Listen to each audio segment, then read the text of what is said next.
Alhamdulillah. Malam ni kita akan membincangkan tajuk talak bukan gurauan.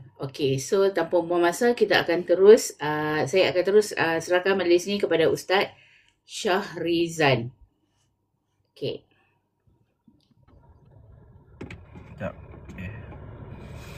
Bismillahirrahmanirrahim. Assalamualaikum warahmatullahi wabarakatuh. Alhamdulillahirrabbilalamin. Wassalatu wassalamu ala asyrafil anbiya wal mursalin wa ala alihi wa sahbihi wa man tabi'ahum bi ihsani ila yaumiddin, amma ba'du. Selamat malam semua. Mudah-mudahan kita semua dirahmati oleh Allah Subhanahu wa taala. Bertemu lagi kita pada malam ni, iaitu malam pertemuan perbincangan dalam kuliah agama, dan juga kita berdialog sesama kita berkaitan dengan hukum hakam agama dan juga tentang isi-isi peringatan dan juga nasihat Rasulullah SAW untuk kita semua. Okey. Jadi alhamdulillah pada malam ni perbincangan tajuk kita iaitu berkaitan dengan tentang talak bukan perkara main-main. Itu tajuk je kan. Baik, pertama sekali kita nak tengok dulu dari segi talak. Talak ni adalah merupakan salah satu syariat yang diberikan oleh Allah Subhanahu wa taala kepada kita ni selaku umat Islam, yang mana talak ni salah satu jalan untuk kita nak menyelesaikan masalah yang berlaku dalam rumah tangga. Jadi talak ni berlaku bila mana dalam rumah tangga kita tak dapat nak diselesaikan dengan cara yang baik, maka tak ada jalan lain melainkan dengan jalan pintu talak. Okey. Jadi kalau kita lihat dalam agama kita, Nabi SAW mengajarkan kepada kita ketika mana berlakunya perkahwinan, maka kita bersama-sama suami isteri melayari bahtera rumah tangga, dan ketika itu kita akan berdepan dengan bermacam-macam ujian daripada Allah Subhanahu wa taala. Ujian rumah tangga lah. Ujian rumah tangga. Dan sebenarnya ujian rumah tangga ni dia adalah merupakan satu nikmat sebenarnya. Nikmat. Mana ada rumah tangga yang sentiasa bahagia, kan? Jadi ketika mana diuji oleh Allah Subhanahu wa taala dan juga kita berjaya mengharungi ujian dalam rumah tangga, maka sebenarnya itu mendewasakan kita. Dia mendewasakan kita, dia mematangkan kita dalam kehidupan ni. Jadi ada kalanya kita berduka cita, ada kalanya kita sedih, ada kalanya kita gembira, ada kalanya kita marah, ada kalanya kita penin. Jadi semua tu adalah merupakan ujian dalam rumah tangga. Okey. Cuma pada malam ni kita nak khususkan apabila berlakunya pertengkaran, apabila berlakunya pertemuan di antara suami isteri, maka Islam ni dia mengajar kepada kita, suami kena bijaksana dalam nak menyelesaikan masalah yang berlaku di antara suami dan juga isteri. Kan? Jadi antara yang diajarkan oleh Nabi SAW, kalau berlakunya pertengkaran di antara suami isteri, perkara pertama yang kita kena buat adalah dengan suami itu menegur kepada isteri. Tegur dengan mulut. Tegur dengan mulut. Tegur supaya isteri tadi ni tidak lagi melakukan perkara yang tak benar. Perkara yang tak betul. Perkara yang melanggar dari segi hukum syarak. Sebagai contoh, maksudnya berlaku masalah dalam rumah tangga, iaitu isteri keluar rumah tak minta izin suami, ataupun isteri mungkin main kayu tiga, ada skandal, ataupun mungkin isteri melakukan perkara yang tak disangka-sangka lah oleh suami. Jadi suami dia ada kuasa untuk dia menegur kepada isteri. Tegurlah, kan, supaya isteri ni dapat dipandu ke arah jalan yang betul, dan kita bawa isteri untuk menuju kepada Allah Subhanahu wa taala, berjalan menuju ke dalam syurga. Jadi tegur dengan cara mulut. Kemudian kalau kata tegur dengan mulut pun tak makan saman, tegur pakai mulut pun isteri tak kisah, tetap juga dia dengan derhaka dia, tetap juga dia dengan cara dia. Maka Nabi SAW ajak kita cara yang kedua, iaitu dengan cara kita kasar sikit lah. Dengan cara kita pukul. Pukul ni bukan maksud kita pukul sampai balok kat belakang. Bukan kata kita ambil kayu, ambil rotan, tibai ke belakang tak. Tapi pukul ni adalah Nabi nak ajak supaya kita agak sikit bertegas. Kalau tadi kita guna mulut, nah sekarang ni kita dah mula guna kain. Guna mula kain. Jadi yang diajarkan oleh Nabi SAW, kain yang kita guna tadi ni sebagaimana ekor serban. Kata Rasulullah SAW, ambil ekor serban tu, maka kita gunakan hujung ekor serban tu untuk kita nak pukul kepada isteri. Bukan kita pukul dengan menggunakan batang kayu, batang paip tak. Itu dera namanya. Ni sekarang kita nak didik kepada isteri. Maka tinggikan sikit suara, tunjukkan kata kita ni laki-laki, dan juga kita tegak dengan agak tinggi suara dengan cara marah kita. Jadi yang tu yang disuruh oleh Nabi SAW. Cara yang kedua. Okey. Peringkat yang ketiga, kalau pukul pun dah tak boleh, maka Nabi SAW menyuruh kita supaya meninggalkan tempat tidur bersama dengan isteri. Jadi kalau isteri itu seorang yang baik, isteri seorang yang salihah, suami tidur kat luar, maka dia akan rasa gerisah. Isteri dia akan rasa tak senang duduk. Jadi suami dia tegur isteri dengan cara main emosi. Dengan cara main emosi. Bukanlah main emosi ni maksudnya mempermain-mainkan emosi. Bukanlah dengan cara kita nak nak menghina kepada isteri tak. Tetapi adalah dengan cara kita bermain emosi sebagai satu teguran dan sebagai satu tarbiyah. Ini yang diajarkan oleh Rasulullah SAW. Si suami mesti kena didik kepada isteri dia. Itu nombor 3. Nombor 4, kalau tak makan saman juga, guna mulut pun tak jadi, guna guna tangan pun tak jadi, kan? Kemudian kita main emosi pun tak jadi, maka peringkat yang keempat barulah cara penyelesaiannya adalah dengan cara talak. Maksudnya cara talak ni hujung kali, last kali, barulah dengan cara mentalak kepada isteri, maka bercerai. Okey. Perbincangan kita pada malam ni adalah yang nombor 4 tu. Kan, nombor 4 maksudnya yang pertama pun dah selesai, kita buat dah. Yang kedua pun dah selesai, kita pun tegak lah yang kedua. Yang ketiga pun selesai dah, kita pun dah buat yang ketiga. Yang keempat adalah dengan cara kita mentalak kepada isteri. Maka kata orang tua-tua, talak ni dia ada dalam Islam, dia ada dalam perkahwinan. Tapi kalau boleh biar dia ada saja, tapi kita tak guna pun jalan tu. Ni pesan orang tua-tua lah. Ni macam rumah kita. Rumah kita dia ada pintu belakang, kan? Jadi pintu belakang ni standby untuk kita keluar daripada rumah. Tapi kalau boleh pintu belakang ni kita tak guna pun, dia standby bagi ada ya. Kita tak pakai pun pintu belakang ni. Kita keluar rumah guna pintu depan. Okey? Jadi macam tu lah perumpamaan yang orang tua-tua kata. Dalam kehidupan rumah tangga kita ni, maka jalan talak tu ada. Tapi kalau boleh kita jangan guna jalan tu. Kita guna jalan yang lain. Sebab tu yang macam saya kata tadi ni, kita guna dulu jalan yang pertama. Lepas tu jalan yang kedua. Jalan yang ketiga. Dah habis jalan dah, maka barulah kita guna pada jalan yang terakhir, iaitu dengan jalan talak. Okey? Itu yang pertama. Yang kedua, bila sebut tentang talak ni, dia ada beberapa hukum. Beberapa hukum tentang hukum talak. Pertama, hukum wajib.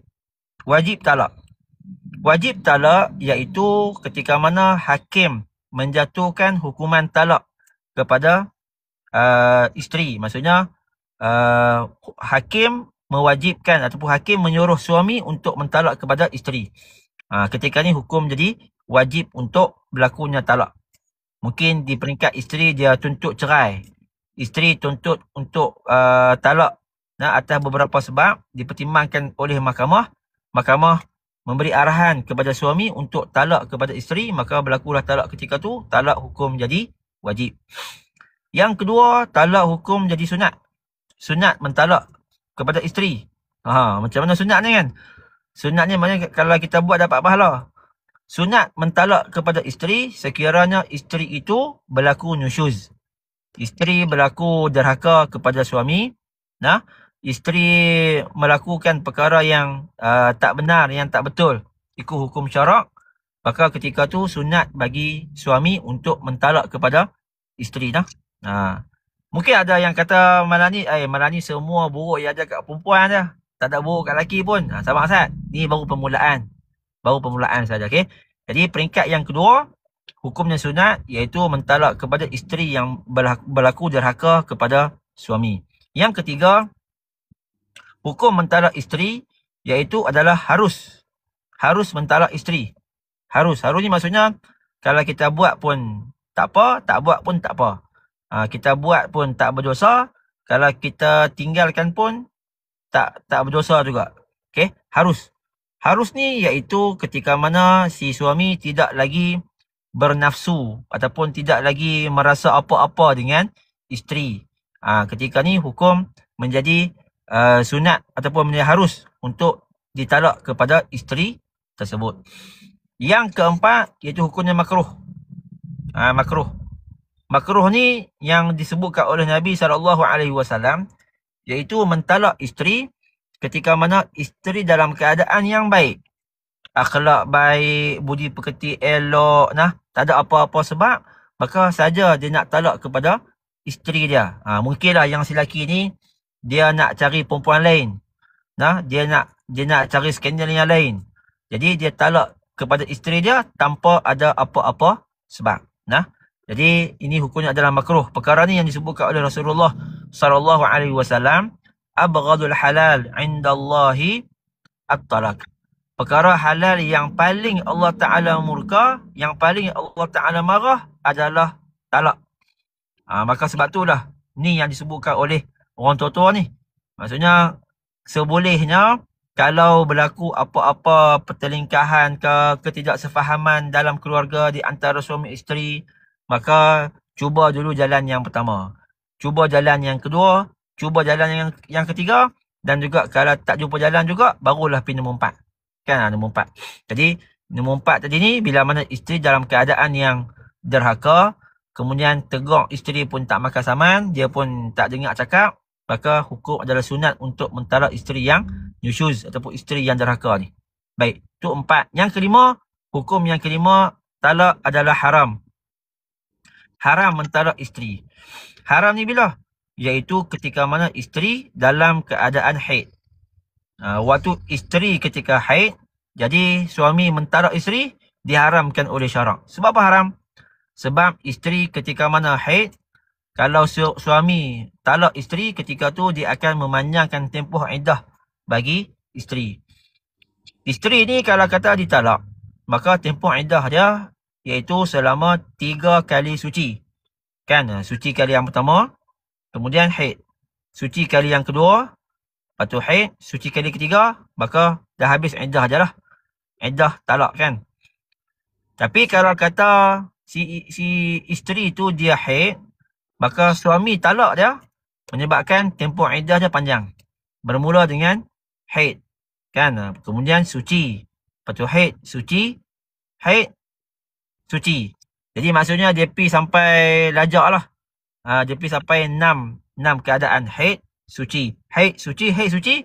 Jadi kali yang ke-6 tu barulah dia akan bebas ataupun dia akan habis iddah dia. Memanjangkan tempoh iddah bagi isteri. Maka tu termasuk di antara perkara yang zalim kepada isteri. Jadi Islam melarang kepada suami untuk mentalak isteri ketika dalam keadaan haid. Maka tu adalah 5 hukum bagi talak . Okey, itu adalah perkara yang kedua tentang hukum hakam bagi talak. Baik, perkara yang ketiga pula, bila cerita bab tentang talak ni, dia adalah kuasa yang Allah Ta'ala bagi kepada suami. Kuasa yang Tuhan bagi kepada suami. Sebab suami ni dia ada akal yang lebih daripada emosi. Tuhan ciptakan bagi orang lelaki-lelaki ni dia ada akal lebih. Akal dia 9, emosi 1. Beza dengan orang perempuan. Kalau orang perempuan, emosi dia 9. Akal dia 1. Maksudnya emosi dia lebih daripada akal dia. Beza dengan laki-laki. Laki-laki ni akal dia lebih daripada emosi dia. Maka sebab tu Allah Ta'ala bagi kuasa talak kepada suami. Tak diberikan kuasa talak kat isteri. Sebab kalau kata bagi kuasa talak kat isteri, maka akan menyebabkan berlaku lebih banyak talak. Sebab isteri ni dia akan emosi dia lebih. Maka emosi dia tu tak, kadang-kadang tak stabil. Kan, sak marah, sak suka, sak sayang, sak benci. Jadi emosi tak stabil ni, dia punya akal dia pendek. Bila akal pendek, maka berlaku sikit masalah dalam keluarga, kira nak talak ya. Sikit-sikit nak talak ya kan. Jadi sebab tu Allah Ta'ala tak beri kuasa talak kepada isteri, melainkan kuasa talak tu hanya diberikan kepada orang laki-laki sahaja. Okey, walaupun macam tu, ada juga kadang-kadang kuasa talak diberikan kepada isteri. Keadaannya macam mana? Contoh, bila mana si suami dia meletakkan talak, dipanggil Allahumma salli ala sayyidina Muhammad, kuasa talak tu diberikan kepada isteri, dia bagi khuluk, iaitu tebus talak. Tebus talak ni contoh gini. Suami dia kata ke isteri, hang kalau nak talak sangat, tak apa, hang bagi ke aku 10,000. Maka jatuh talak 1. Gitu contoh kan. Jadi si suami ni dia memberikan syarat kepada isteri, kalau nak berlakunya talak, maka kena bagi pampasan kepada suami. Bagi 10,000 ke, bagi 5,000 ke, ataupun apa-apa lah. Kan? Suami kata kalau hang nak talak boleh. Duit yang aku hutang dengan hang tu halalkan. Maka akan berlaku jatuh talak 1. Contoh kan. Maka ketika tu, bila mana suami kata macam tu, jadi kuasa talak tu kembali kepada isteri. Isteri pula yang berkuasa untuk nak meneruskan talak ataupun tidak. Tergantung dekat isteri. Kalau isteri dia nak talak, dia cari 10,000, dia bagi kat suami dia, maka ketika tu automatik berlakulah talak. Sebab kehendak daripada isteri. Isteri yang nak berlaku talak, maka dia bagilah duit. Kalau kata dia tak mau berlaku talak, walaupun dia ada duit 10,000, tapi dia tak mau berlaku talak, maka dia pun tak bagi. Bila tak bagi, maka tak berlakulah talak. Jadi nak bagi kata ulama, kuasa talak tu kadang-kadang dia akan berpindah kepada isteri bila mana suami menggunakan kuasa dia untuk melakukan tebus talak. Dia bagi tebus talak ataupun khuluk. Tebus talak dah. Jadi itu yang berlaku dalam dunia perkahwinan, dan juga dalam sistem perkahwinan ada jalan keluar, ada pintu keluar untuk berlakunya talak. Okay. Baik. Jadi talak ni berlaku adalah kerana berlakunya nusyuz. Nusyuz yang berlaku kepada isteri. Derhaka isterinya. Okey. Sekarang ni kita bincang pula, macam mana kalau keadaan tu berlaku kepada si suami. Jadi suami ni bila mana jahat ataupun buruk yang berlaku kepada suami, contoh suami yang tak bertanggungjawab, suami yang tak memberikan nafkah. Kan isteri tu baik, isteri elok, baik, solehah, menjaga agama, menjaga aurat, menjaga maruah. Tapi suami yang tak reti nak menghargai, suami yang tak bagi nafkah kepada isteri, ataupun suami yang bekerja dengan kerja yang buruk, suami isap dadah. Kan suami ni dia buruk lah. Jadi ketika tu boleh kepada si isteri untuk minta berlakunya cerai. Keadaan ni tu yang saya kata tadi, iaitu si isteri tadi ni dia minta dekat mahkamah untuk tuntut cerai. Tu yang kata fail mahkamah untuk tuntut cerai tu. Kan? Kemudian isteri bagilah alasan-alasannya kenapa dia minta untuk berlaku cerai. Suami tak bagi nafkah, suami ni kaki arak, minum arak, suami ni kaki perempuan, bagian, maka akan dinilai oleh mahkamah sehingga mahkamah kata okey, suami talak isteri. Maka ketika tu wajib ke atas suami untuk mentalak kepada isteri dia. Okey. Baik, itu cerita secara umum berkaitan dengan tentang talak, hukum talak dan keadaan talak. Baik. Sekarang kita masuk pula dalam perbincangan iaitu tentang talak. Tajuk kita malam ni iaitu talak. Bukan main-main. Jangan main-main dengan talak. Okey Baik. Jadi sekarang ni talak ni dia adalah merupakan salah satu jalan yang dihasut oleh syaitan kepada keluarga. Yang ni kita kena ingat. Perkara ni yang disebutkan oleh Rasulullah SAW dalam sebuah hadis bila mana Nabi SAW menceritakan berkaitan dengan dialog di antara syaitan dengan syaitan. Syaitan yang ketua dia berdialog dengan syaitan anak buah dia. Kan? Dia panggil semua anak buah dia. Lepas tu kata syaitan yang ketua ni, dia kata, apa yang kamu dah buat pada hari ni? Apa yang kamu dah hasut pada hari ni? Kata syaitan yang pertama ni, aku dah hasut budak-budak supaya mereka ini minum arak. Sebagai contoh kan. Minum arak. Kata syaitan yang ketua ni, kamu ni bagus. Tapi sebenarnya pekerjaan kamu ni biasa-biasa sahaja. Kamu yang kedua lah macam mana? Yang kedua ni dia pun ceritalah tentang pekerjaan yang dia buat. Kan? Dia menghasut ramai orang yang lalai dan lupa kepada Allah Subhanahu Wa Taala. Jadi kata syaitan yang ketua ni, dia kata kamu ni boleh. Kerja kamu ni okey, bagus. Tapi biasa-biasa ya. Belum lagi expert, belum lagi advance lah. Kemudian yang ketiga pula, syaitan ketua ni tanya, apa yang kamu buat? Syaitan yang ketiga ni dia kata, aku pergi hasut dekat satu keluarga ni, suami isteri. Aku hasut dekat isteri dia supaya isteri dia ni membanding-bandingkan suami dia dengan suami orang lain. Buat bandingan. Kemudian aku hasut kepada si suami dia ni supaya berlaku talak dan cerai kepada isteri dia. Maka akhir sekali berlakulah talak dan berlakulah cerai antara suami isteri. Kata ketua syaitan ni, yang ni aku suka. Yang ni bagus. Yang ni yang betul lah. Tuan, daripada kisah yang Nabi SAW ceritakan kepada kita, sebenarnya situasi dalam keluarga bila berlakunya penceraian, maka itulah antara perkara yang sangat disukai oleh syaitan. Syaitan sangat suka dengan benda ni. Sebab itulah bila mana rosaknya keluarga, maka akan menyebabkan rosaknya keturunan dan akan menyebabkan rosaknya kekeluargaan bagi anak, suami, isteri dan juga lain-lain. Kan?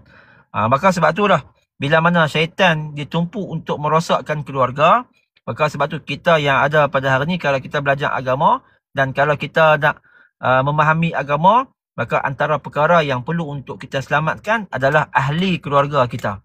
Suami kita, isteri kita. Sebab itulah bila mana suami dia berkahwin dengan isteri, maka dia kena niatkan untuk dia nak bawa isteri, dia nak pandu isteri untuk dekat dengan Allah Subhanahu Wa Taala, nak bawa isteri, nak pandu isteri untuk masuk ke dalam syurga Allah Subhanahu Wa Taala. Dia kena ada niat macam tu. Jadi bila mana dia niatkan untuk dekat kepada Allah, dia niatkan untuk bawa isteri masuk dalam syurga Allah Subhanahu Wa Taala, maka Allah Taala akan uji. Tuhan akan uji. Sebab tu dalam Quran Allah Taala sebut, Tuhan sebut, ahasiban nasu ayyutraku ayyaqulu amanna wa hum la yuftanun. Adakah manusia itu menyangka bahawasanya cukup dengan mereka mengatakan kami beriman dan mereka tak diuji? Tak. Ketika mana kita kata kita ni beriman, ketika mana kita kata kita nak bawa isteri untuk dekat dengan Allah Subhanahu Wa Taala, ketika mana kita berniat untuk bawa isteri masuk ke dalam syurga, ketika tu kita akan diuji oleh Allah Subhanahu Wa Taala. Ujian macam-macam lah. Okay. Maka begitu juga bila mana diuji, isteri ni dia macam-macam lah keadaan dia. Jadi sebab tu bila mana isteri dia macam-macam, dia perempuan, dia macam-macam. Jadi si suami kena bijaksana dan kena pandai macam mana untuk kita nak tarik isteri supaya taat kepada suami, dan juga tarik isteri supaya dia lebih dekat dengan Allah Subhanahu Wa Taala. Orang perempuan ni dia banyak melakukan kesalahan. Ini diakui sendiri oleh Rasulullah SAW. Nabi sendiri akui benda ni. Kan? Sebab tu orang perempuan diperlukan pada bimbingan. Bimbingan orang lelaki-lelaki. Seorang perempuan dijaga oleh 4 orang lelaki-lelaki. Contoh, ketika perempuan baru lahir, maka akan dijaga oleh ayah dia. Ketika mana dia dah besar, dia dah berkahwin, maka perempuan akan dijaga oleh suami dia. 2. Yang ketiga, kalau kata suami dia meninggal, kalau kata ayah dia dah meninggal, maka seorang perempuan tu akan dijaga oleh anak laki-laki dia. Anak laki-laki dia. Kalau kata dia tak kahwin lagi, anak laki-laki pun tak ada, suami pun tak ada, ayah pun dah meninggal, maka dia akan dijaga oleh abang dia ataupun adik laki-laki dia. Maka 4 orang laki-laki menjaga seorang perempuan. Seorang perempuan dijaga oleh 4 orang laki-laki. Maka sebab tu, bila mana Rasulullah SAW beri tanggungjawab kepada lelaki untuk menjaga perempuan. Orang laki-laki ni, satu orang laki-laki, dia menjaga 4 orang perempuan. Perempuan yang pertama yang dia jaga adalah mak dia. Mak dia. Ketika mana ayah dah meninggal, maka kita ni anak laki-laki menjaga mak kita. Tu yang pertama. Yang kedua adalah kita menjaga isteri kita. Ketika kita dah berkahwin, kita yang jaga isteri. Yang ketiga adalah kita menjaga anak perempuan kita. Kan? Dan yang keempat adalah laki-laki itu, dia menjaga ahli keluarga dia yang perempuan. Kakak dia ke, adik dia ke yang perempuan, maka akan dijaga oleh adik-beradik yang laki-laki. Abang ataupun adik laki-laki menjaga adik-beradik yang perempuan. Maka satu orang laki-laki menjaga 4 orang perempuan. Maka sebab tu dah perempuan diperlukan kepada laki-laki. Dan juga perempuan ni dia banyak melakukan kesalahan. Dan kesalahan tu akan ditegur dan akan dipandu oleh orang laki-laki. Maka sebab tu laki-laki diberikan 9 akal. Nafsu 1. Beza dengan orang perempuan. Kalau orang perempuan diberikan 1 akal dan 9 nafsu. Okey. Jadi sebab tu kita ni antara suami isteri, laki perempuan saling melengkapkan di antara satu sama lain. Baik, tuan-tuan, dalam rumah tangga ni dia Allah Taala atur kita supaya suami dan isteri ni dia kadang-kadang dia tak sama. Tak sama dari segi kehendak, tak sama dari segi minat dan lain-lain. Kenapa? Kerana Allah Ta'ala atur antara suami isteri ni dia saling melengkapi antara satu sama lain. Saling melengkapi. Jadi sebab tu kadang-kadang dari segi selera makan tak sama. Kan? Suami suka nasi goreng. Isteri dia suka makan laksa. Kan? Tak sama. Suami suka teh O. Isteri suka teh ais. Kan? Dia tak sama. Jadi sebab tu Tuhan susun suami isteri ni kadang-kadang dia tak sama. Dan sebenarnya ketidaksamaan antara suami isteri ni itulah merupakan warna-warni dalam kehidupan berumah tangga. Ni maksudnya kita pandang positif lah. Kita pandang positif, dia tak sama. Okay? Yang kedua, dengan suami isteri ni, isteri dia kena anggap bahawasanya kesempurnaan itu hanya ada pada Rasulullah SAW. Nabi itu makhluk yang paling sempurna. Okay? Selain Rasulullah SAW, manusia yang namanya laki-laki ni ada banyak kekurangan. Kan? Nabi sendiri pun ada kekurangan. Tapi yang paling sempurna adalah Rasulullah SAW. Makhluk ni mana ada yang sempurna? Makhluk yang paling sempurna adalah Rasulullah SAW. Kita bukan berkahwin dengan Nabi, kita berkahwin dengan laki-laki. Maka laki-laki ni dia ada banyak kekurangan. Begitu juga dengan perempuan. Perempuan juga ada banyak kekurangan. Jadi sebab tu antara sifat yang kita kena ada selaku suami isteri adalah menerima segala kekurangan yang ada pada pasangan hidup masing-masing. Suami menerima kekurangan yang ada pada isteri. Isteri menerima kekurangan yang ada kepada suami. Maka bila mana menerima, maka dia tidak membandingkan antara suami dia dengan suami orang lain. Dia juga tak bandingkan antara isteri dia dengan isteri orang lain. Kerana perbandingan ni lah, buat banding ni lah yang akan menyebabkan retaknya rumah tangga. Kan? Si isteri kata kat suami dia, abang ni kenapa tak jadi macam suami kawan tu? Suami kawan tu bagi duit, lepas tu bagi emas, Lepas tu suami kawan tu dia sweet-sweet kan, ambil gambar, post dekat media sosial. Abang tak buat gitu pun. Membandingkan antara suami kita dengan suami orang lain, di situlah punca berlakunya penceraian sebenarnya. Di situlah merupakan punca berlakunya ketidakbahagiaan antara suami isteri. Bila mana kita merasakan bahagia tu ada pada orang lain. Contohnya saya nak bagi tahu kata sebenarnya kita melihat orang lain dengan penuh bahagia kan. Orang lain berjalan keluar pergi travel. Australia, Eropah, Itali, Pakistan dan lain-lain. Dia buat dalam media sosial. Jadi kita ni bila tengok tu kita rasa macam bahagia. Kan bahagia di media sosial. Kadang-kadang kita tengok di media sosial ni sweet-sweet antara suami isteri. Dia posting yang best-best lah, yang sweet-sweet kan. Sebenarnya di dalam media sosial ni, ataupun di luar ni, kita tak boleh nak percaya 100%. Kan? Mana ada orang dalam media sosial, dia bubuh benda yang dia tak suka. Benda yang tak seronok kan. Dia akan bubuh semua yang seronok, semua yang hebat, semua yang sweet. Dia akan bubuh gitu. Jadi yang tak sweet, yang tak best, dia tak bubuh lah dalam media sosial. Sama juga kadang-kadang banyak dalam media sosial ni lakonan. Sweet-sweet tu lakonan. Tunjuk kebahagiaan tu lakonan. Kadang-kadang ada orang yang tunjuk duit. Tunjuk duit berlakon, kata kaya. Kan? Mungkin dia tu nak meniaga barang. Jadi nak tunjuk kata dia kaya. Dengan perniagaan yang dia buat ni menyebabkan orang pun ikut macam dia juga berniaga. Padahal dia bukan duit dia pun. Bukan rumah dia pun, bukan kereta dia pun. Tapi dia berlakon kata dia kaya kan. Jadi sebab tu kita ni bila mana melihat dalam media sosial, maka kita jangan terpengaruh.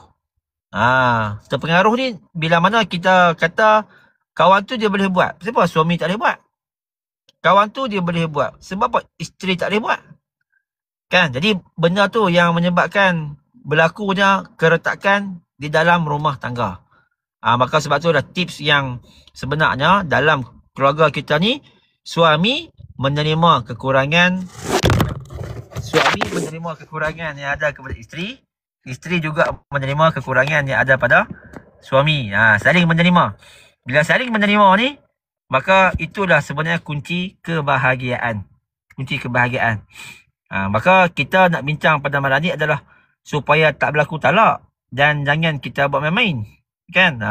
Satu lagi saya nak pesan pada malam ni, iaitu suami. Jangan sekali-kali bermain-main dengan talak. Bermain-main ni maksudnya begini. Maksudnya dia nak bagi amaran dekat isteri dia. Bagi amaran dengan cara kata nak talak. Dia kata kat isteri dia kata, cik kalau cik buat lagi macam ni, nanti abang talak. Contoh kan. Kalau buat macam ni nanti kita talak. Jadi talak ni bukan bahan mainan. Talak ni dia bukan bahan ancaman. Ancamlah dengan benda lain. Kan, ancamlah dengan perkara yang lain, tapi jangan kita ancam dengan berlakunya talak. Sebab berlakulah dalam masyarakat bila mana ada masyarakat yang menjadikan talak sebagai senjata, sebagai alat untuk dia nak bagi ancaman kepada isteri dia. Tak boleh, tu bukan dia. Itulah perkara yang disukai oleh syaitan. Syaitan suka benda tu. Jadi gunakan alat yang lain. Gunakan alat yang lain untuk kita bagi ancaman. Contohnya, kita bagi ancaman kata, kalau buat bagian-bagian juga, nafkah kita tak bagi kat dia. Kan? Kalau buat bagian-bagian juga, maka kita akan cancel travel tahun depan.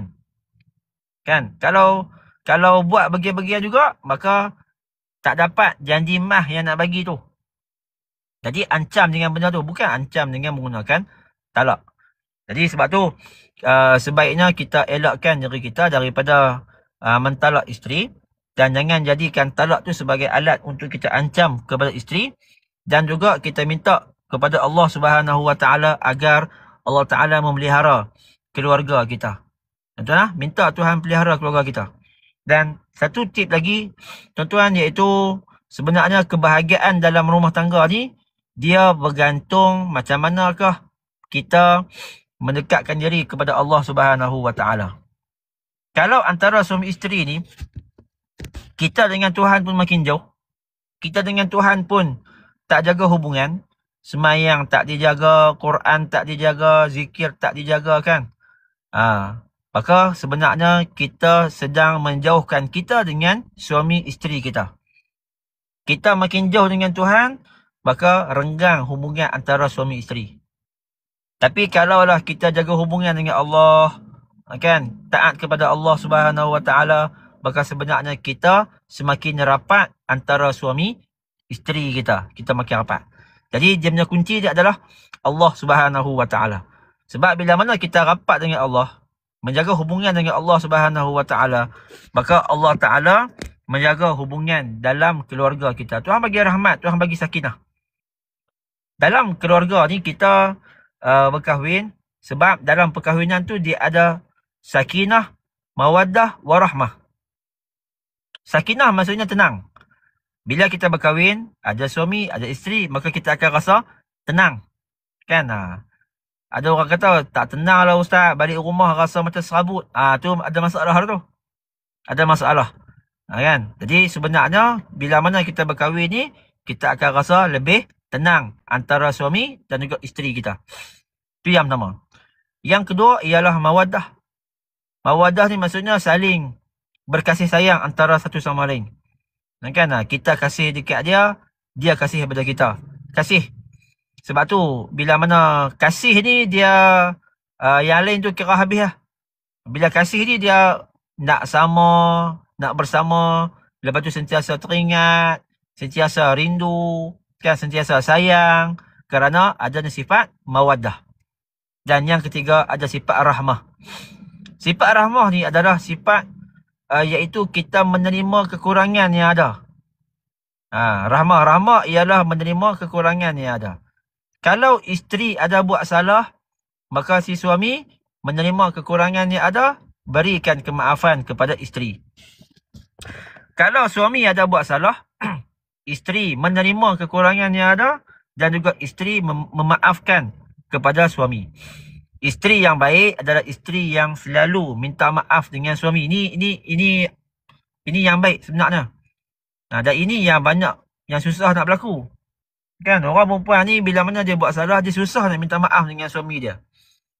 Jadi sebab tu dalam tips rumah tangga ni adalah bila mana si isteri mudah untuk minta maaf dengan suami dia. Tuan-tuan, minta maaf ni bukanlah menjatuhkan maruah. Kan, sebenarnya bila minta maaf ni meninggikan darjat seseorang. Si isteri minta maaf dengan suami meninggikan darjat isteri tu. Begitu juga dengan suami. Kadang-kadang suami minta maaf dengan isteri juga meninggikan darjat bagi seorang suami. Sebab kadang-kadang ada orang yang anggap kata bila minta maaf ni rasa macam jatuh maruah. Bila minta maaf ni rasa macam diri ni hina. Tak, dia bukan begitu. Siapa yang minta maaf, siapa yang mula minta maaf, maka darjat dia tinggi. Dia akan diberikan pahala yang besar oleh Allah Subhanahu Wa Taala. Meminta maaf tidak menjatuhkan maruah, tetapi meminta maaf itu sebenarnya meninggikan darjat kita di kalangan manusia dan juga darjat kita di sisi Allah Subhanahu Wa Taala. Okey, maka sebab tu di antara tips rumah tangga yang bahagia adalah dengan cara kita saling meminta maaf di antara satu sama lain. Okey, tuan-tuan, saya rasa cukup sekadar tu untuk perbincangan kita bab tentang talak. Kan, talak dalam rumah tangga, dan saya cerita malam ni supaya tak berlaku talak. Talak tu saya cerita secara umum, tapi yang kita nakkan supaya dalam rumah tangga ni tak berlakunya talak. Maka talak ni ada. Dia salah satu jalan untuk kita nak selesaikan masalah keluarga yang Islam sediakan. Kan? Tapi kalau boleh kita jangan guna jalan ni, kita guna jalan yang pertama, jalan kedua, jalan ketiga. Maka kalau tak boleh juga, baru kita guna jalan yang keempat, iaitu dengan cara kita melakukan talak antara suami isteri. Okey, kita buka kalau kata ada perbincangan, persoalan pada malam ni untuk sama-sama kita sembang, insya-Allah. Okey, baik Ustaz. Okey, yang pertama dulu, kita ambil yang pertama dulu lah. Okey. Soalan dia macam ni Ustaz. Kebiasaannya orang pekak ni, dia menganggap kalau kata macam talak tu macam satu, sebagai contoh, kata situasi dia tengah bergaduh suami isteri. Lepas tu suami dia kata, okey, nak cerai. Okey. Hari ni cerai. Lepas tu anda kata kita pergi ke mahkamah. Okey, pergi ke mahkamah. Lepas tu bila mahkamah tanya sama ada tak lafaz talak tu. Tapi si suami tu dia tak mengaku pula kata yang dia tu talak. Okey, situasi yang pertama. Yang kedua, macam mana pula kalau kata situasi tu suami tu menceraikan isteri tu dengan hantar mesej? Adakah itu pun dikirakan jatuh talak? Dan yang ketiga, situasi dia sebagai contoh, dia ada nampak seorang perempuan. Lepas tu dia cuba tackle perempuan tu dan bagi tahu kata dia bujang. Ataupun dia hanya melawak mengatakan saya dah cerai dah dengan isteri saya. Dia bagi tahu kata saya dah cerai dah dengan isteri saya. Sedangkan niat dia tu dia nak melawak saja. Boleh tak Ustaz? Tolong kupaskan tiga situasi begini. Terima kasih. Okay. Baik, 3 soalan ni kan. Tiga situasi. Okey. Yang pertama, situasi yang pertama iaitu berkaitan dengan menceraikan dalam bentuk isyarat. Memberi isyarat ni kan. Memberi isyarat. Okey. Jadi kalau kita memberi isyarat untuk berlakunya cerai, kalaulah isteri itu orang yang pekak. Isteri orang yang pekak dan isteri itu faham bahasa isyarat. Nah, suami yang bagi isyarat itu dikira sebagai talak soreh. Talak soreh maksudnya memang berlaku cerai lah. Sebab bahasa isyarat yang suami bagi dipahami oleh isteri dan isteri memang orang pekak yang dia komunikasi dia dengan cara bahasa isyarat. Okey, itu yang pertama. Kalau si isteri itu bukan orang pekak, isteri bukan orang pekak, dia orang yang ni, si suami bagi bahasa isyarat. Bahasa isyarat ni bukan bahasa yang digunakan pada setiap hari. Dia bagi bahasa, dia tangan dia buat gitu ke, dia bagi isyarat sahaja, kata balik ke rumah ke, kita bercerai ke, kan? Isteri bukan orang yang pekak. Okey, maka ketika tu bahasa isyarat ni itu tak dikira sebagai lafaz talak yang soreh. Yang maksudnya tak berlaku talak lagi. Melainkan si isteri kena tanya niat suami. Bahasa isyarat tu dibagi sebagai bahasa kinayah. Bahasa kiasan. Bahasa kiasan lah. Jadi isteri tanya kat suami, abang kata macam ni pasal apa? Ni bagi isyarat macam ni pasal apa? Niat. Suami dia kata, bagi ni pasal nak habaq kata kita duduk jauh. Contoh. Kan? Maka tak berlaku cerai. Tak berlaku talak. Isteri menganggap macam talak. Tapi sebenarnya si suami niatkan bukan talak tapi duduk berjauhan. Maka tak berlaku talak.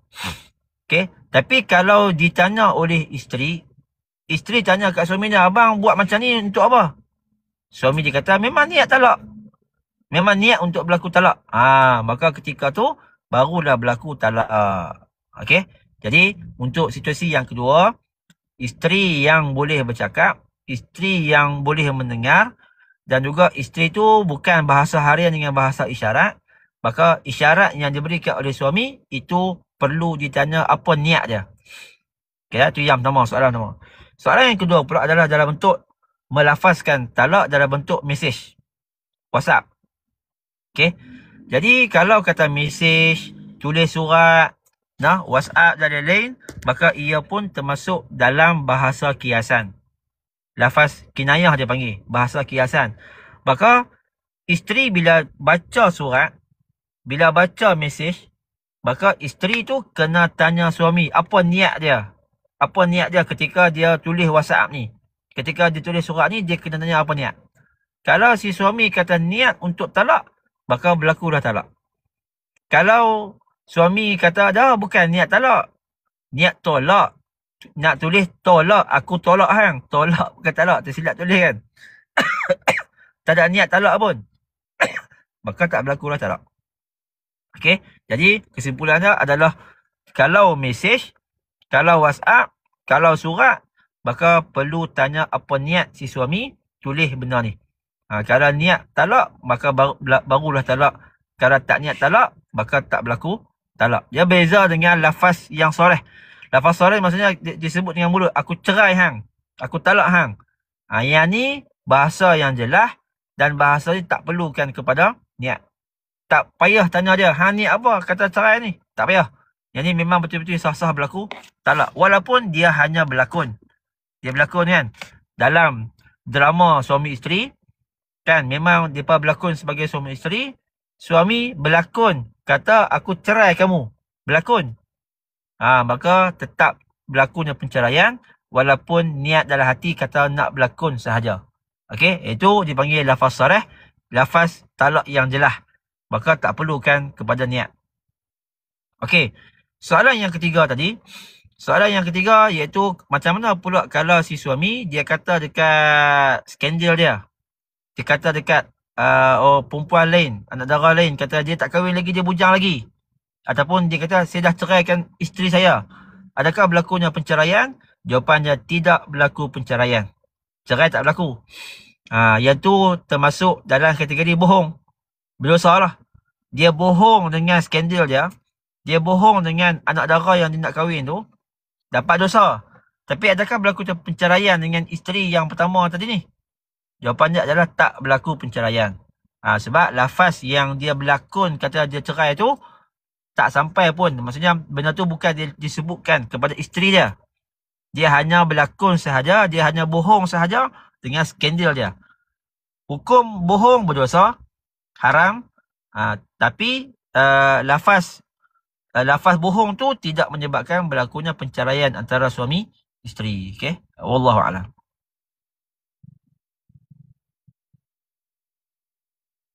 Okey, baik Ustaz. So, kita boleh buka soalan. Kita boleh tengok dekat sini. So, kalau kata yang nak WC, boleh WC ya. Contoh, bulan madu last malam tiba-tiba seorang isteri sebut, aku menyesal kahwin awak. Baru kahwin ni. Ustaz ni rasanya contoh kalau kata bulan madu malam terakhir tu tiba-tiba isteri kata menyesal kahwin dengan suami. Itu macam mana tu Ustaz? Okey. Pertama, kalau isteri sebut begitu, dia kata aku menyesal kahwin dengan hang ni kan. Maka kita janganlah ambil 100% kata-kata isteri tu. Maknanya kita percaya bulat-bulat. Jadi setahu saya lah tuan. Yang kita faham orang perempuan ni, kita faham isteri kita, kalau dia kata A, tapi yang dia masukkan B. Kalau dia kata B, yang dia masukkan A. Gitu dah perempuan ni. Kadang-kadang dia kata dia menyesal kahwin kita. Tapi sebenarnya dia tak masukkan menyesal pun. Dia nak habaq kata mungkin dia sedih. Kan, dia pikuk lain begitu. Perempuan ni dia susah sikit nak faham dia. Kadang-kadang dia kata nak, tapi sebenarnya dia tak mau. Kadang-kadang dia kata tak mau, tapi sebenarnya dia nak. Kan? Jadi sebab tu, itu orang panggil proses untuk memahami isteri. Memahami makhluk yang namanya perempuan. Kan? Jadi sebab tu, bila isteri kata aku menyesal kahwin dengan hang. Maka kita laki-laki ni jangan ambil bulat-bulat kalam dia tu. Mungkin dia ada niat lain. Mungkin dia sedih. Mungkin dia duka cita. Mungkin dia teringat kisah lama ke apa ke. Maka di situlah peranan suami untuk kita nak jaga balik emosi. Emosi, stabilkan balik emosi. Dan suami kena banyak bersabar. Sebab tu, kalau berlakunya perkahwinan ni, dipesan pada suami. Suami apa nak buat? Sabar. Pesan kedua, sabar. Pesan ketiga pun sabar juga. Sabarlah merupakan ubat yang terbaik di dalam rumah tangga. Wallahualam. Oh, banyak kena sabar dah Ustaz dah. Laki-laki banyak kena sabar. Okay, so kita tengok lagi. Saya nak tanya contoh suami tak pernah mengaku dan tak jujur apa-apa dengan saya sebab suami curang. Okey, satu berkenaan dengan suami curang. Sekejap lagi saya tengok Ustaz nak kita ambil satu lagi. Dan isteri juga kerap minta cerai walaupun suami tak ada niat. Isteri tu yang provoke. Okey. Kedua tu Okey. Ustaz. Ha. Baik, yang pertama sekali, apa nama tu, tentang kes suami yang curang ni kan. Baik, pertama sekali kepada para suami lah. Kepada para suami, sebab tu yang macam yang saya kata tadi ni, iaitu bila mana kita ni dekat dengan Tuhan, kan, kita baik dengan Tuhan, maka insya-Allah keluarga kita akan semakin rapat antara suami isteri, dan juga kita akan semakin sayang antara suami isteri. Sebab Allah Ta'ala perintahkan orang lelaki-lelaki untuk menjaga pandangan, kan. Jadi sebab tu orang lelaki-lelaki ni memanglah kehendak tu nak kahwin lagi, kan. Tapi nak kahwin lagi pun, maka dia kena fikir jauh, iaitu dia kena tengok apa yang kehendak yang dia nak tadi tu sebenarnya ada pada isteri dia. Kata Rasulullah SAW, bila mana kamu keluar daripada rumah, kemudian kamu tengok sesuatu yang menyebabkan kamu rasa gairah, kamu rasa bersyahwat, maka hendaklah kamu segera balik ke rumah. Sebenarnya apa yang kamu nak kepada perempuan yang di luar itu ada pada isteri kamu, kata Rasulullah SAW, kan. Maka Nabi nak ajak kepada kita, orang lelaki-lelaki ni bila mana dia bekerja, dia jumpa macam-macam perempuan, kan. Kehendak tu dia ada. Maka cepat-cepat dia fikir isteri dia dan juga dia balik, kemudian dia bersama dengan isteri dia. Ini tips yang diberikan oleh Rasulullah SAW. Jadi sebab tu orang lelaki-lelaki kena jangan curang lah. Sebab curang ni lelaki-lelaki pun tak mau, perempuan pun tak mau, suami pun tak mau, isteri pun tak mau berlakunya curang. Sebab bila curang ni dia dipanggil tidak setia dengan isteri, tak setia dengan suami. Kita dalam rumah tangga mesti kena ada kesetiaan antara suami dan juga isteri. Itu penting, ya. Ni kepada para suami. Okey. Isteri pula. Isteri kata suami tak pernah mengaku kata dia curang. Isteri tak pernah, suami tak pernah mengaku kata dia buat salah. Okey, apa nak kena buat? Baik. Yang pertama, macam yang saya sebut tadi ni, iaitu tidak ada suami yang sempurna dalam dunia ni. Semuanya ada buat salah. Suami kadang-kadang dia buat perkara yang salah lah. Mungkin dia terajak. Terajak sehingga dia curang lah, kan. Curang pun ialah dia dengan mungkin apa nama tu, dia punya husband office. Office wife. Kan, isteri pejabat. Istilah yang ada pada hari ni. Jadi mungkin dia terajak. Jadi tegur isteri, tegur kepada suami. Kalau tak boleh nak tegur suami, maka guna orang lain. Gunalah pak mentua ke, guna ayah sendiri ke untuk tegur kepada suami. Jadi kesalahan itu biasa berlaku. Manusia tak terlepas dari berbuat salah. Dan juga kesalahan yang baik adalah kesalahan yang seseorang itu dia bertaubat kepada Allah Subhanahu Wa Taala. Ni saya cerita ni supaya tak berlakunya penceraian. Maka si isteri dia menerima kekurangan yang ada pada suami dia, dia memaafkan dan juga ditegur suami dia supaya tak berlakunya curang. Curang untuk yang kali berikutnya. Ini yang saya boleh bagi tip lah. Bagi cadangan, kan. Kalau kata berlakunya curang antara suami isteri. Itu soalan yang pertama. Soalan kedua ni, ya dah. Isteri selalu minta cerai. Macam mana pula kalau isteri yang selalu minta cerai? Baik. Jadi tu yang saya kata tu kepada suami. Kadang-kadang isteri ni dia minta cerai. Tapi sebenarnya dia bukan nak cerai pun. Isteri ni dia minta cerai tapi sebenarnya dia nak perhatian. Kan? Betul kata kamus untuk faham perempuan ni tebal. Jadi dia cakap A maksudnya B. Dia cakap B maksudnya A. Dia minta cerai tu bukan nak cerai, tapi dia minta perhatian. Jadi kebijaksanaan suami untuk faham kepada isteri, kan. Sebab tu suami jangan cepat ambil tindakan. Isteri tu minta cerai. Suami pun dah nak cerai sangat, ambil hang lah. Kan? Sabar. Kena sabar. Jangan terus bertindak. Bagi tenang dulu. Kan? Isteri minta cerai, mungkin yang dia nak tu adalah perhatian. Maka suami bagilah perhatian lebih kat isteri. Gitu cara nak selesai. Kan, ni saya boleh bagi tips dan cadangan lah. Kan. Jadi para suami lebih memahami situasi dalam rumah tangga masing-masing. Tapi takat yang itulah yang saya boleh sebut. Kan. Isteri minta cerai tanpa sebab. Tanpa sebab. Saja. Kan, syok-syok. Jadi ialah isteri kan. Mana ada yang lengkap, mana ada yang sempurna. Isteri pun ada kesalahan dia juga. Jadi suami menerima kekurangan yang ada pada isteri dia. Kalau isteri minta cerai, jadi mungkin yang dia masukkan itu adalah perhatian. Dia nak perhatian. Maka si suami kena bagi perhatian lebih kepada isteri. Itu dah wallah lah. Okey, baik Ustaz. Banyak ni Ustaz. Saya pun tak tahu dah nak pilih yang mana satu. Sekejap. Siapa yang nak video call, tolong video call lah, senang. Kalau nak baca komen ni susah sikit. Sekejap Ustaz. Kalau Ustaz nampak soalan yang boleh Ustaz jawab, tak apa Ustaz ni.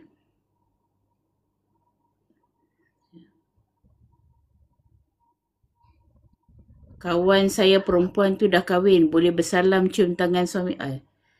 It mean kawan-kawan, antara kawan-kawan pun cium tangan suami, lelaki. Suami perempuan lain pergi hotel rumah tapi saya tak tahu apa fokus kerja. Itu suami curang. Saat selepas saya sebut menyesal kahwin, setelah 10 tahun dan anak 2, isteri minta cerai. Sambungan daripada tadi tu. Yang kata menyesal kahwin selama 10 tahun, dah ada anak 2, lepas tu isteri minta cerai. Dan banyak kali dia minta cerai. Kalau lelaki dah kahwin, dah 6 tahun tapi senyap-senyap nikah nombor 2. Sembunyi. Apa pendapat Ustaz? Kita berhenti di situ Ustaz. Okey. Jadi apa nama tu, tanya pendapat saya lah. Saya pun orang lelaki juga kan. Jadi kalau kata suami tu dah menikah 6 tahun, tiba-tiba kahwin senyap-senyap. Pertama, ini yang saya nak sebut lah kepada para suami. Para suami kalau kata nak kahwin, maka sebenarnya kita nak bina keluarga yang bahagia. Maka kalau kita nak bina keluarga yang bahagia, nak kahwin lain, maka mintalah izin daripada suami isteri. Kan, sebab kita nak bahagia. Memang orang lelaki dia ada hak terpulang kat dia lah, dia nak kahwin. Duit dia kan. Dia ada hak. Benda tu hak dia. Dan Islam pun membenarkan orang lelaki untuk kahwin lain. Walaupun tanpa izin suami. Walaupun tanpa izin isteri. Itu memang hak bagi orang lelaki.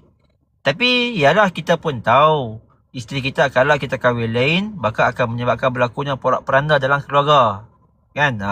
Maka apa guna kalau kita kahwin lain, tapi berlakunya porak-poranda dalam keluarga?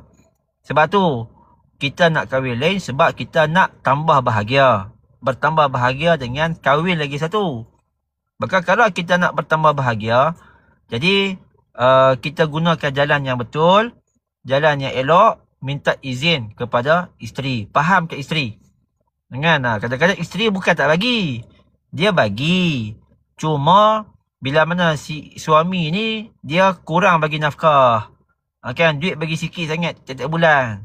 Bagi banyak sikit. Bagi lebih sikit kat isteri yang pertama ni. Jadi, bagi rumah, bagi kereta, bagi duit kat dia. Dia pun rasa macam bahagia, okey aja bagi yang nikah lain. Kan lah. Cuma isteri yang pertama ni mungkin dia takut kalau suami nikah lain, jadi duit yang bagi tiap-tiap bulan pun dah kurang. Kan? Nafkah tu pun tak, nafkah duit pun tak terlaksana dengan elok. Bila kahwin lain, lagilah. Kan? Lagilah dia kurang perhatian. Jadi mungkin tak situ yang menyebabkan isteri yang pertama ni, dia tak puas hati ataupun dia tak setuju untuk suami dia kahwin lain. Maka sebab tu, bagi duit banyak sikit kat isteri yang pertama, sediakan rumah bagi kat dia, sediakan kereta bagi kat dia. Dia kata, okey tak apa, selesai dah, abang boleh nikah lain. Nikah lain. Ini maksudnya tak situ. Kita nak tambah kebahagiaan dengan cara jalan yang betul. Ni saya cadangkan. Tuan-tuan, saya cadangkan lah. Saya pun bukan ada pengalaman nikah dua ni. Bukan ada pengalaman. Kita pun boleh cerita gitu je lah. Ini cadangan kepada suami yang menikah lain tadi ni. Ni menikah senyap. Okey, yang berikutnya kepada si isteri. Isteri yang suami menikah lain. Kepada isteri yang suami menikah lain senyap. Nampak kena kan? Okey, yang pertama, mungkin suami tu dia memilih jalan yang lebih baik dengan cara berkahwin daripada cara berzina lah. Zina kan tak baik, dia kan tak elok kan. Jadi dia pilih dengan cara berkahwin. Berkahwin ni cara yang halal, cara yang dibenarkan oleh syarak. Maka kita kena rasa baiklah benda tu. Suami pilih jalan yang betul untuk dia nak bersama dengan isteri dia yang kedua tu, dengan perempuan tu. Tu yang pertama lah. Kita cuba untuk menerima. Tu yang pertama. Yang kedua, kita bagi tegur lah dekat suami yang dah kahwin lain. Takkan nak suruh dia cerai. Dia dah kahwin lain, nak suruh dia ceraikan isteri yang kedua tu. Tak boleh lah kan. Jadi mencerai ni perkara yang dilarang oleh syarak. Syarak kalau boleh tak mau kita nak bercerai. Kan? Perkara yang tak disuruh oleh Nabi SAW.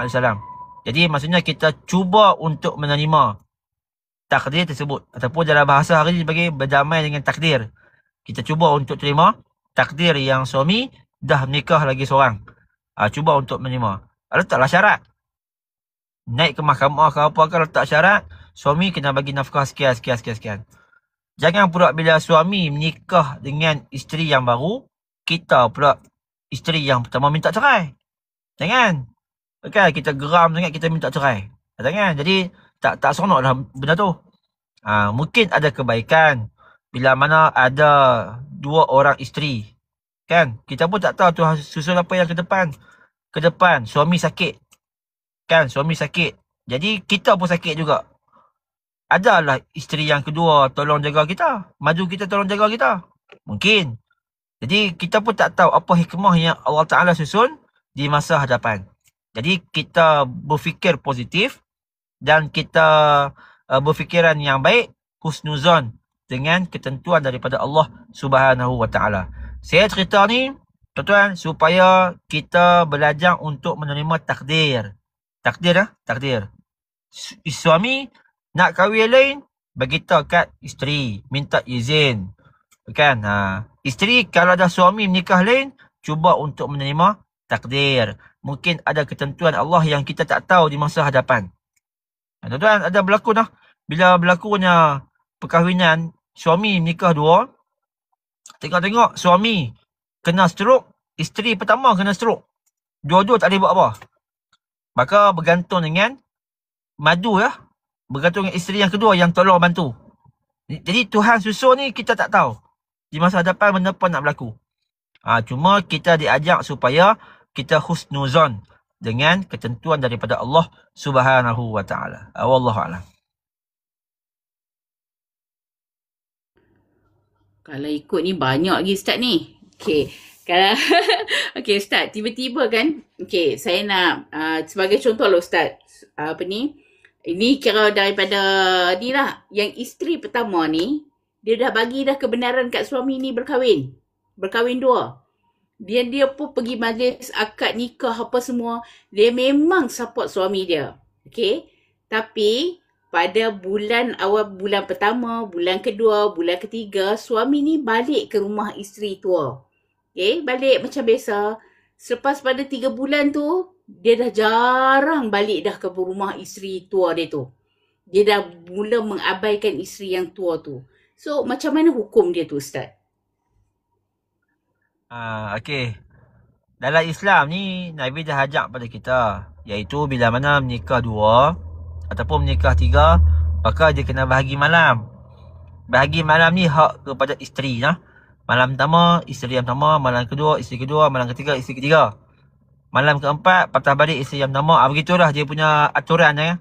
Jadi, bila mana tu yang saya kata, dalam rumah tangga ni, bila mana si suami dia tahu tentang ilmu rumah tangga, ilmu poligami, si suami dia tahu untuk hak-hak isteri yang perlu untuk dia tunaikan.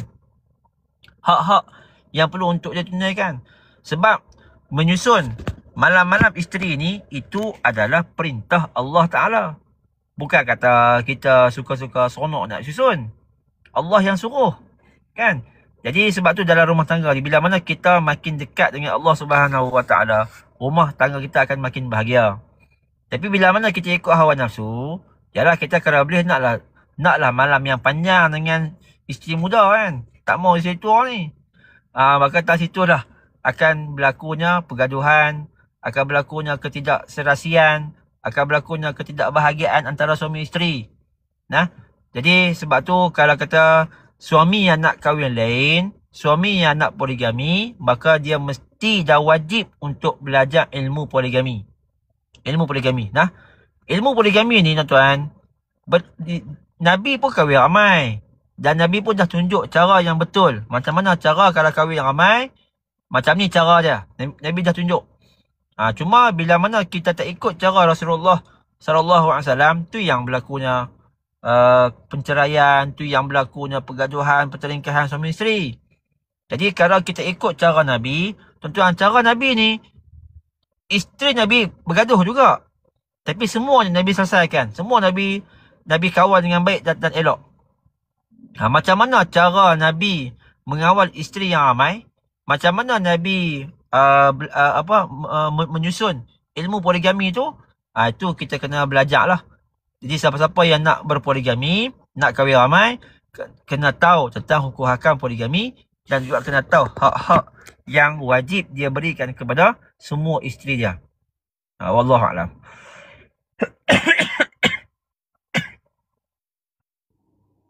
Okey, baik. So sekarang ni nak dekat pukul 10.28. So saya pun tak tahu dah nak ambil yang mana satu, Ustaz. So Ustaz bagi rumusan lah, Ustaz. Okey, rumusan ya. Pertamanya, tuan-tuan, cerita bab talak ni perkara yang disusun oleh Islam. Maksudnya disediakan oleh Islam. Talak berlaku apabila tidak ada jalan lain untuk kita nak selesaikan rumah tangga kita. Maka berlaku dah perceraian, ya. Walau bagaimana sekalipun, sebenarnya sebelum sampai pada cerai tadi ni, maka Islam dia ajak pada kita. Cara pertama nak selesai dengan cara teguk mulut. Cara kedua nak selesai dengan cara kita guna tangan. Tangan kan, kita didik pakai tangan. Yang ketiga, cara nak selesai adalah dengan cara kita main emosi. Jadi 3 cara ni yang Islam susun pada kita atas kebijaksanaan suami. Macam mana untuk kita nak mengawal kepada isteri kita. Itu yang pertama lah. Yang kedua, perbincangan kita malam ni, kita banyak cerita tentang talak dan macam mana cara untuk elak berlaku talak. Saya nak bawa benda tu. Bincang bab talak supaya semua kita tahu, tapi kita menuju ke arah elak daripada berlaku talak. Sebab talak ni kita tahu, tapi kita kalau boleh tak buat. Kita tahu talak tu ada dan kita tak mau buat talak. Ini yang diajarkan dalam Islam. Yang ketiga, tips rumah tangga yang baik adalah bila mana kita semakin dekat dengan Allah, suami makin dekat dengan Allah, isteri makin dekat dengan Allah, insya-Allah hubungan antara suami isteri makin rapat dan makin sayang, makin cinta antara satu sama lain. Sebab cinta ni Allah Ta'ala yang lempang, Tuhan yang bagi. Maka bila mana kita dekat dengan Tuhan, dekat dengan Allah, Allah akan lemparkan perasaan cinta antara suami isteri. Maka kita pun semakin sayang dekat suami, kita pun semakin sayang kepada isteri kita. Okey? Itu ikut rumusan pada malam ni. Wallahu subhanahu wa ta'ala alam. Okey, saya minta maaf kalau ada khilaf, kelemahan daripada pihak saya sendiri, dan minta maaf pada kawan-kawan pekak juga, ada banyak soalan dan saya memang dah tak boleh nak baca. So adalah lebih baik kalau ada soalan buat VC. Okey. Okey, so insya-Allah kita malam ni kita sudahi dengan tasbih kifarah dan suratul as. Subhanakallahumma wa bihamdika asyhadu an la ilaha illa anta astaghfiruka wa atubu ilaik. Wal 'asri innal insana lafi khusr illa allazina amanu wa 'amilus solihat wa tawasaw bil haqqi wa tawasaw bis sabr. InsyaAllah kita berjumpa 2 minggu lagi. Ustaz ada permintaan untuk tajuk bida'ah. Boleh ke? Okay, insyaAllah 2 minggu lagi kita akan bincang tajuk bida'ah. Okay, terima kasih semua. Assalamualaikum warahmatullahi wabarakatuh. Terima kasih Ustaz.